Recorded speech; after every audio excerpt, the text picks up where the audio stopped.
taking a little lunch break right now, it's a little 10-minute, but I'm trying to spit you guys some knowledge right now and talk to you about the game plan and what's really going on. You know, so I went down to this spot and found some gold. You know what I'm saying? I went to the county and I filed it. I sent my fee waiver and all that shit to the BLM, and you're probably wondering why, like what's the motivation? What does this have to do with Jefferson State or any of the rest of us? I'm trying to show you guys how to beat the white man at their own game. You know what I'm saying?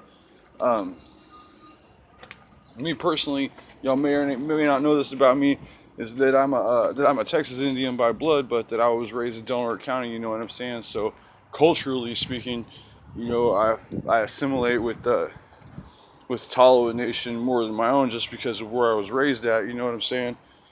Um, but one of the things about the Comanches is that our last chief was this dude named Quanah Parker, and he was, and what they say about him is that he beat the white man at their own game, and that's what I'm doing here, man. The reason it's seeing if there's gold on that property is not just the technicality of being able to buy it; it's to make sure that there's gold there to protect. What do I mean by that? Well,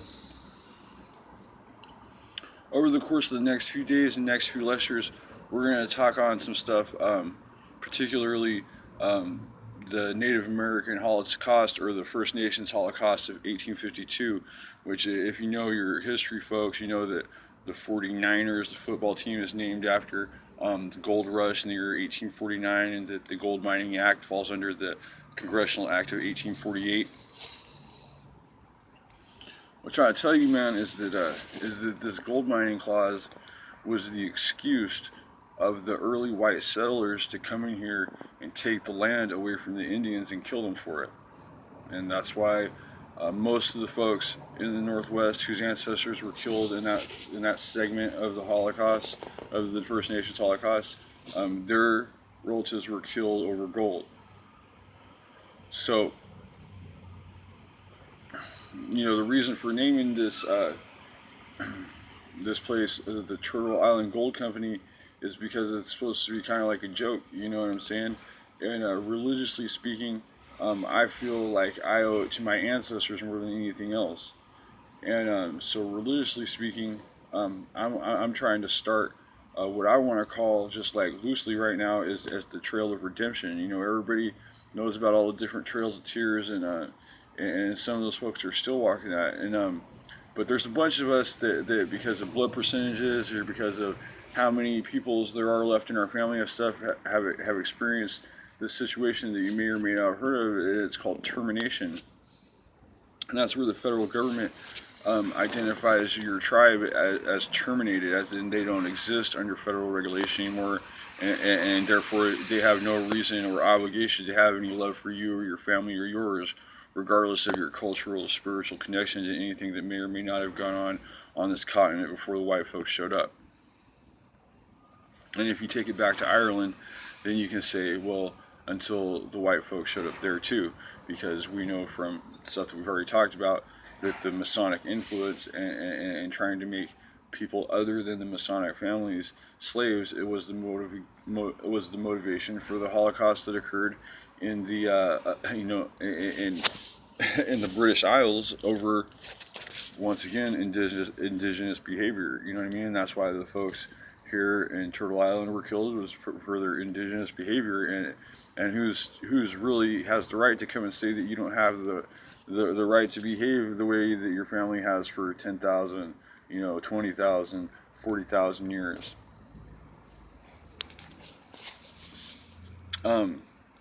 So over the next few lectures, in the next few days, we're going to talk about some of the high points and low points, because there were high points of the war between the First Nations peoples and the Americans here in the Pacific Northwest, and we're going to talk about some of the tactics they used, some of the crimes they committed against the First Nations peoples, and